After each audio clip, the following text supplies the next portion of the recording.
귀한 찬양 감사를 드립니다. 추수감사 주일을 맞이해서 한번 주변에 계시는 분들과 인사 나누시기를 바랍니다. 주님의 이름으로 사랑하고 축복합니다.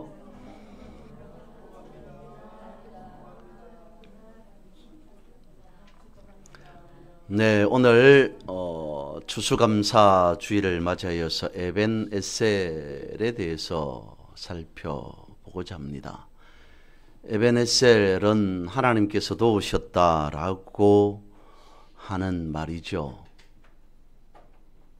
사무엘 선지자 시대 때에 유독 블레셋이 이스라엘 백성들을 많이 괴롭혔던 것 같습니다.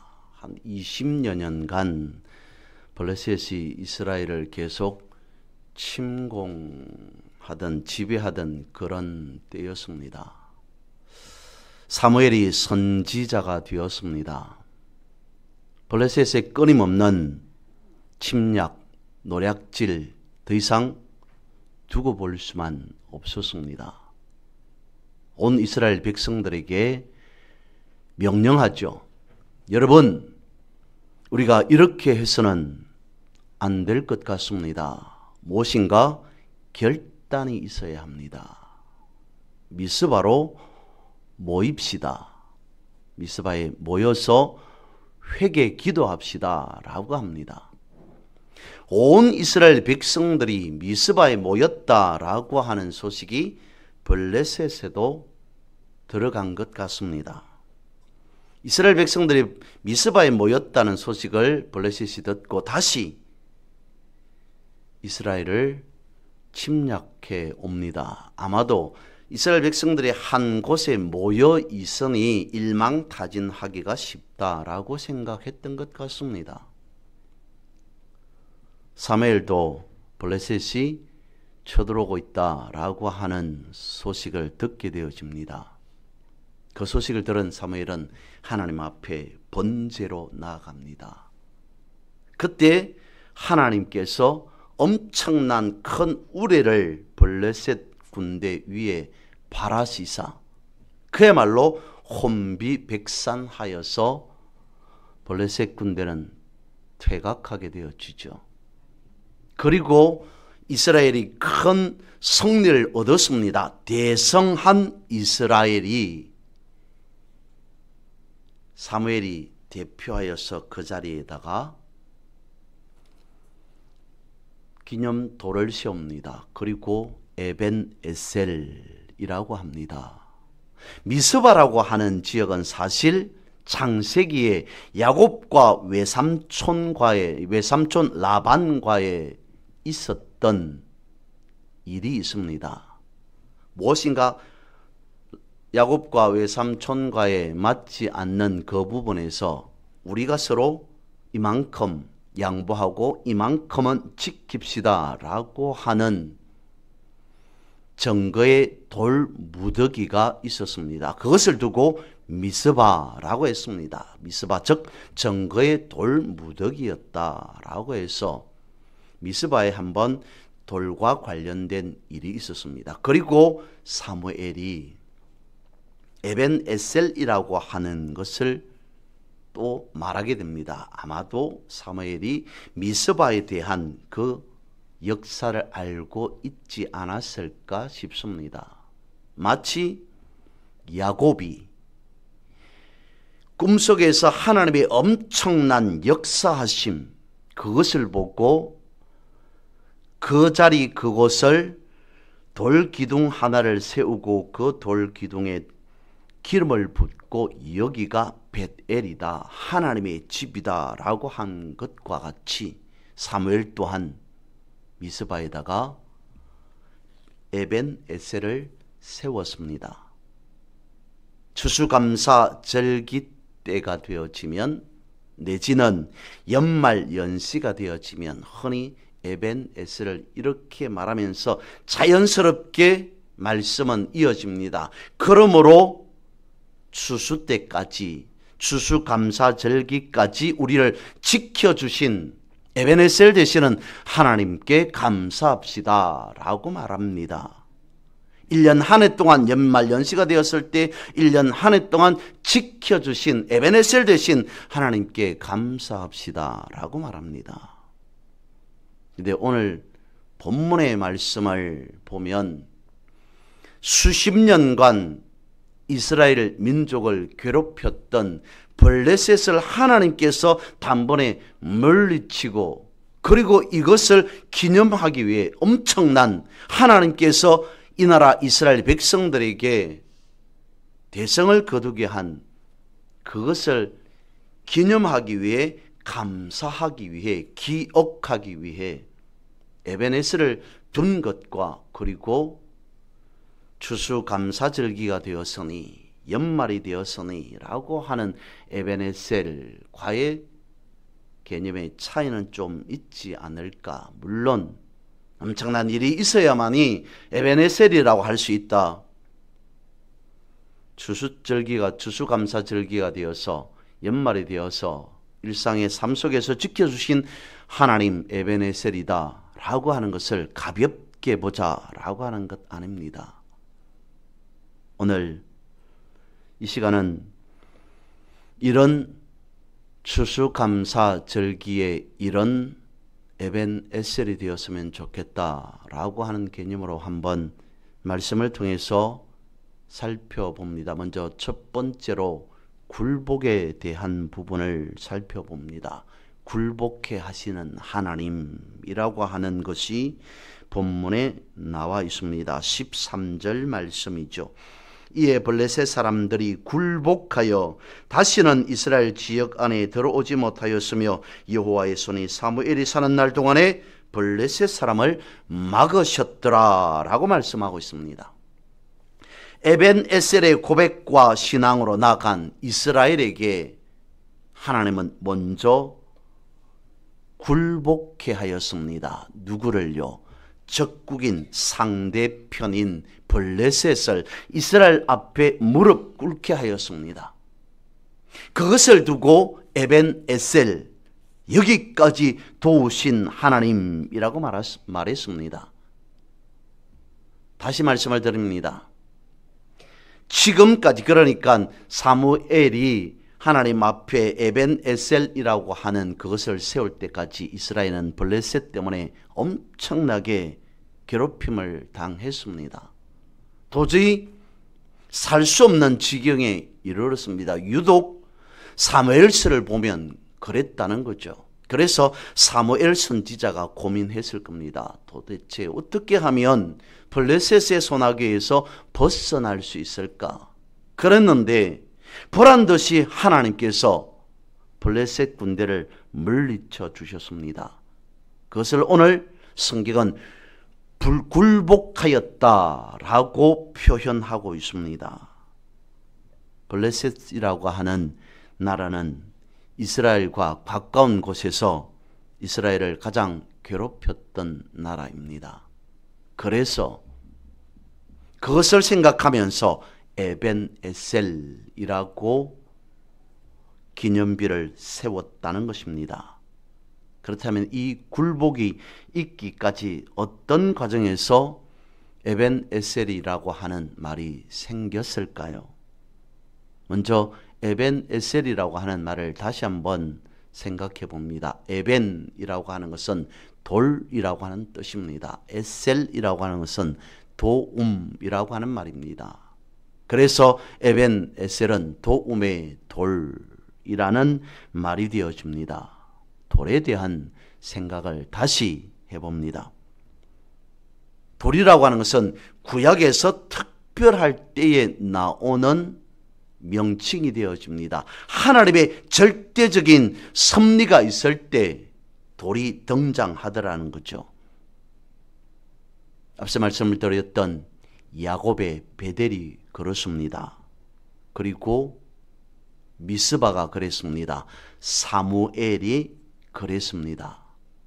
그리고 다윗은 무엇이라고 말하냐면 하나님은 반석이십니다 라고 말합니다. 미스바에서 베델로 에벤에셀로 다윗은 하나님은 반석이십니다 라고까지 성경은 우리에게 말씀해 주고 있습니다. 그러면 성경에서만, 그러니까 구약에서만 이와 같이 돌에 대한 이야기를 할까요? 돌과 하나님을 연결시키고 연관되어서 말씀하고 있을까요? 아닙니다. 신약도 마찬가지죠. 예수님을 이러기를 신약에서 그렇게 말합니다. 건축자들의 버린 돌이 집의 모퉁이의 머릿돌이 되셨다. 머릿돌이 되신 예수님이라고 성경은, 신약은 말씀하고 있습니다. 그러면서 예수님을 이러기를 보배로운 산돌이다. 생각해 보시죠. 살아있는 돌이라고 말합니다. 예수님을 지칭하여서 보배로운 살아있는 돌. 미스바도 어쩌면 베델도 에벤에셀도 그런 취지였을 겁니다.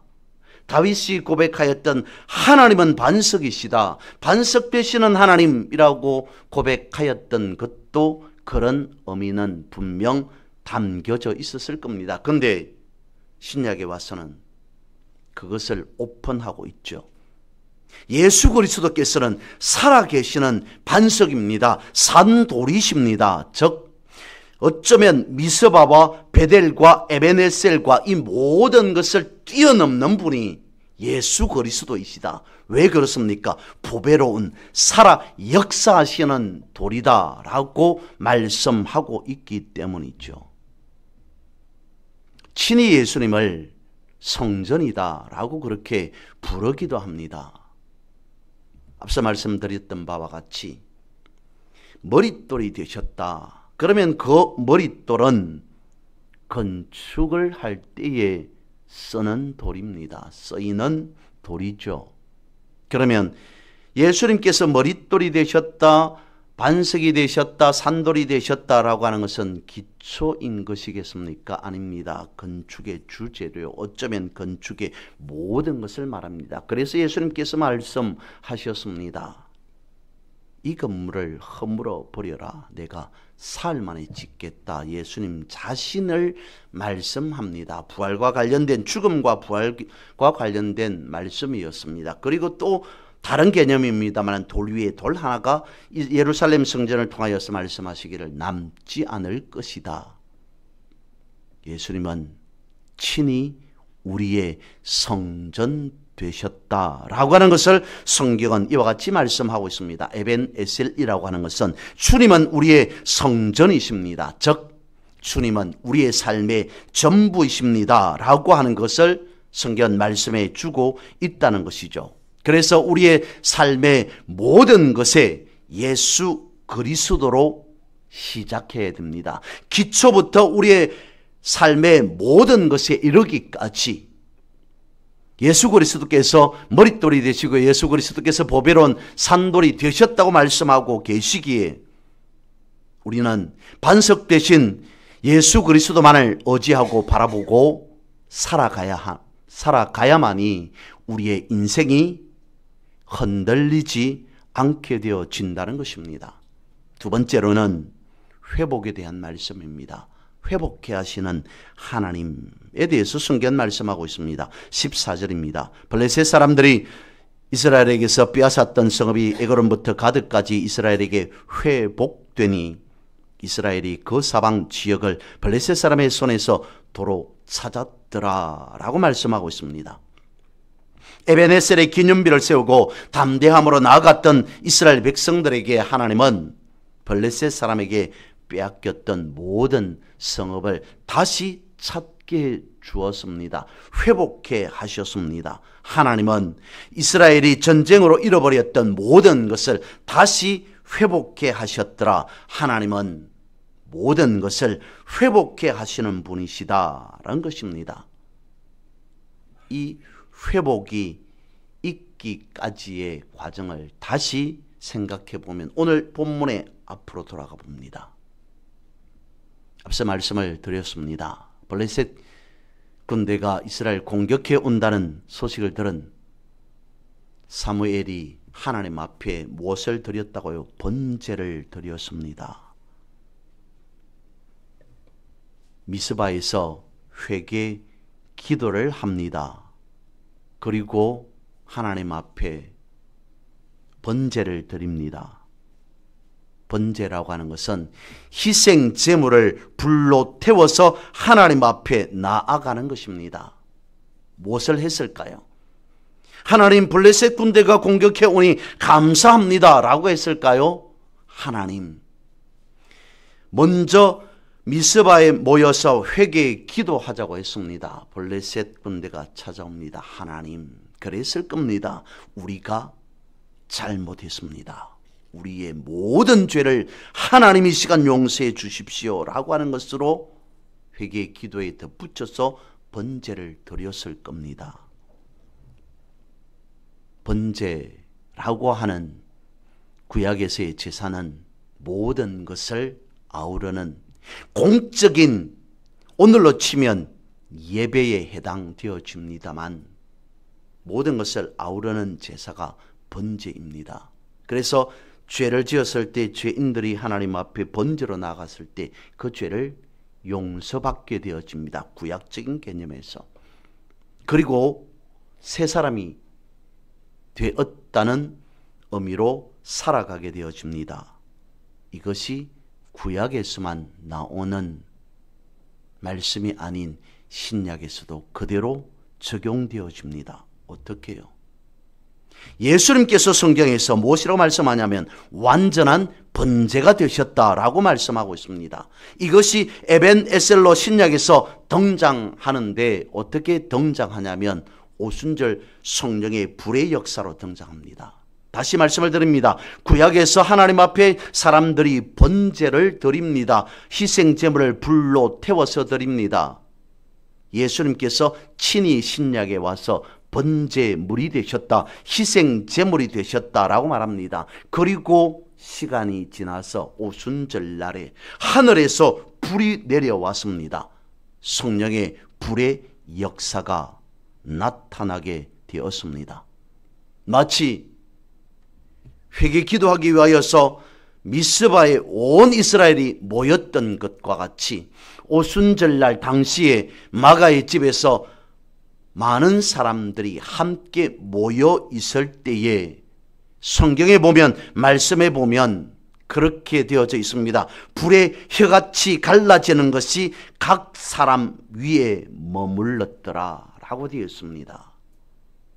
번제와 오순절날 신약의 성령의 불의 역사가 그렇게 연결되어진다는 것입니다.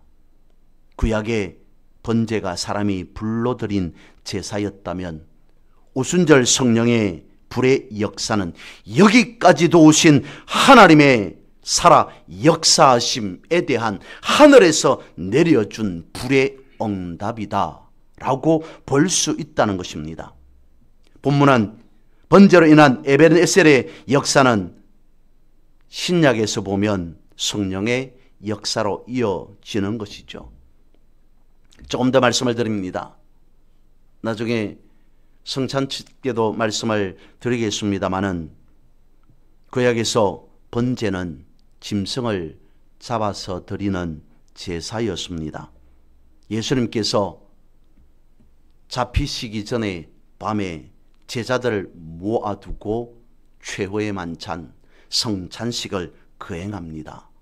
뭐라고 말씀하셨을까요? 요한복음에 나타나는 말씀입니다. 받아 먹어라, 이것은 내 살이다. 마셔라, 이것은 내 피다. 내 살과 내 피를 사람들에게, 제자들에게 당시에 예수님은 떡과 포도주를 나누면서 하셨던 말씀입니다. 내 살과 내 피를 마셔라 라고 말씀하셨습니다. 그러면서 예수님께서 기념하라 라고 말씀을 하셨습니다. 근데 이 둘의 사이를 연결을 보면 그렇습니다. 예수님의 살과 피를 먹고 마신 것을 단순히 기념하는 정도에서 거쳐야 하겠습니까? 어떤 사람이 내가 예수님의 살을 먹었습니다. 예수님의 피를 마셨습니다. 그것만을 기념하고 있습니다. 기억하고 있습니다. 라고 하는 것에서 그치겠습니까? 다시 구약에서 하나님께 희생제물로 제사를 드렸다면 신약에서 예수님께서 오셔서 친히 희생제물이 되어서 사람들에게 살과 피를 나누셨습니다. 구약에서 사람이 하나님께 올려드렸던 그 제사가 이제는 하나님이 사람을 위해서 친히 제물이 되어 주셨다는 것이죠. 에벤에셀 대신 예수님이 친히 번제물이 되심을 보여주셨습니다. 그것이 성찬식입니다. 하나님과 하나님의 살과 피가 사람 안에 들어옴으로써 모든 죄가 용서되었습니다. 그리고 오인되었습니다. 구원받은 존재가 되었습니다. 영생을 얻게 되었다라고 성경은 말씀하고 있습니다. 구약의 번제물, 물론 번제는 태워서 드리는 것이었습니다마는 다른 구약의 제사들을 보면 누군가는 드렸던 희생 제물을 먹게 됩니다. 그것이 제사장이 되었던 드린 화목제물로 드린 사람이 되었던지 간에 신약에서 예수님께서 그것을 친히 행하셨습니다. 살과 피로 나누셨더라는 것입니다. 이것이 진짜 에벤에셀이라는 것이죠. 죄인인 사람이 드렸던 번제를 감히 하나님이 사람을 위해서 희생제물이 되었다. 그것을 우리는 받고 있다는 것입니다. 그래서 성경 말씀하고 있습니다. 단번에 예수 그리스도의 십자가의 그 희생으로 우리는 용서받게 되어진 것이다. 이것이 진정한 도움이 아닌가? 이것이 참된 에벤에셀이 아닌가? 이것이 참된 회복이 아닌가라고 하는 것이라는 것이죠. 세 번째, 평화의 하나님에 대해서 성경 말씀하고 있습니다. 역시 14절입니다. 또 이스라엘과 아모리 사람 사이에 평화가 있었더라. 평화라고 하는 것은 우리의 모든 사람들의 살아가는 사람들의 소망이 되어집니다. 이 세상의 모든 사람들의 간절한 바람이 되어집니다. 근데 평화라고 하는 것은 하나님의 본심이라는 겁니다. 오늘 본문에 그것을 말씀하고 있습니다. 평화라고 말씀을 하고 있습니다. 원어로, 구약의 원어로는 샬롬이라고 합니다. 그냥 단순한 인사 아니었습니다. 지난번에 구원에 대해서, 소조 소테리아에 대해서 말씀을 드렸습니다만 샬롬이라고 하는 그 평화라고 하는 의미가 거의 구원과 맞먹는 그런 뜻을 가지고 있습니다. 평화가 오기 위해서는 어떤 것이 있었습니까? 오늘 본문에서 말씀하고 있습니다. 먼저 적들이 굴복하게 되었습니다. 그리고 이스라엘을 회복합니다. 연후에 찾아온 것이 평화였습니다. 평화라고 하는 것은 전쟁이 끝난 뒤에 찾아오는 것이라고 하는 기본 전제가 있습니다. 전쟁이 끝났습니다. 더 이상 불안해 할 필요가 없습니다. 근심, 걱정 없이 살아가게 되는 것이 평화라고 하는 것입니다. 그러니까 샬롬이라고 하는 그 뜻을 보면 평화, 복지, 번영, 행복, 건강, 완전, 안전이라고 하는 그 의미까지 포함되어져 있습니다. 전쟁이 없으니 그야말로 평화스럽지 않겠습니까? 그 결과 찾아온 샬롬이라고 한다면 그런 샬롬을 맞이한 사람들에게는 엄청날 것입니다. 이 구약의 샬롬이 신약에 넘어오면 신약에서는 평화를 에이레네라고 말합니다. 하나님의 절대적인 안식, 그런 의미를 가지고 있는 것이 에이레네라고 하는 신약적인 평화라고 하는 그 의미입니다. 구원받은 하나님의 백성들이 누리는 절대적인 안식이 에이레네라는 것이죠. 그러니까 샬롬이 되었던 에이레네가 되었던 그것은 구원과 형통과 성공과 모든 것이 다 완성되어진 그것을 포함하고 있다는 것입니다. 다시 말씀을 드립니다. 샬롬과 에이레네의 뜻이 에벤 에셀에 다 들어가 있더라는 것이죠. 왜 그런지를 예수님께서 하신 말씀으로 말씀을 드려봅니다.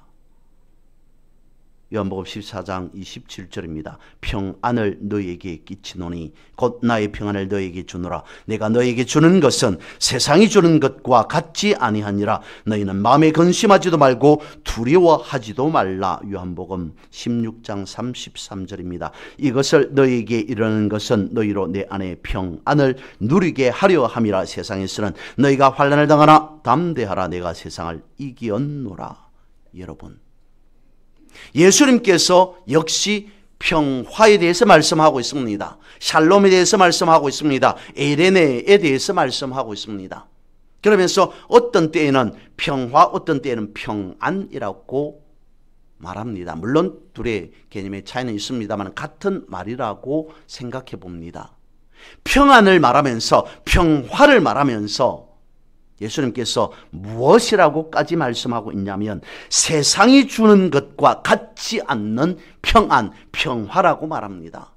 평안하라, 평화하라 라고 말씀을 하시면서 내가 세상을 이겼기 때문이다 라고 말씀하고 있습니다. 평안과 평화와 세상이 주는 것과 다른 것, 내지는 세상을 이겼다는 것과 어떤 연관성이 있게 되어질까요? 평화를 주노니 이제 모든 것과 화목하면서 서로 친숙하게 친하게 화합하여서 하나 된 것처럼, 아니 하나로 살아라 라고 하는 설명 정도로 충분할 것 같은데, 세상이 주는 것과 다른 평안, 세상을 이긴 평화, 그것은 어떤 의미가 들어있는 거겠습니까? 여러분, 창세기에서 하나님께서 창조하시면서 아담을 위해서 에덴 동산을 지으셨습니다.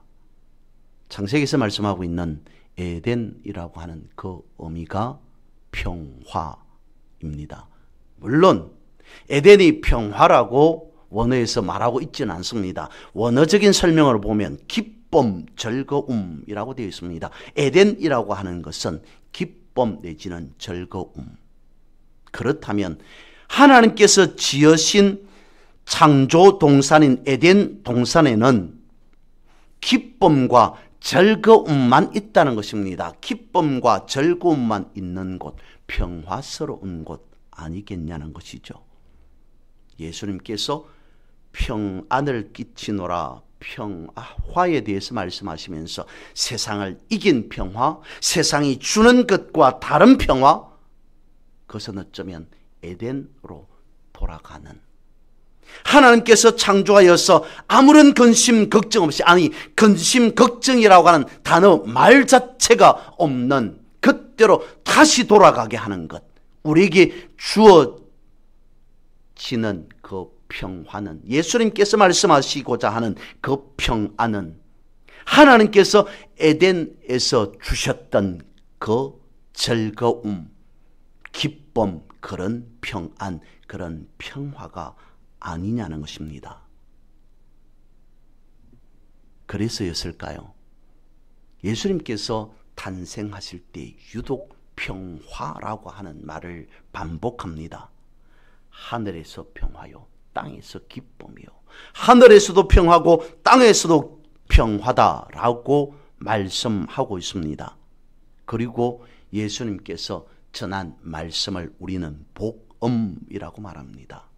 복된 소리, 기쁜 소식이라고 말합니다. 성경은 우리에게 말씀해 주고 있습니다. 항상 기뻐하라, 범사에 감사하라. 그것은 에덴을 회복해 하겠다는 말씀으로만 받아들여질 수밖에 없습니다.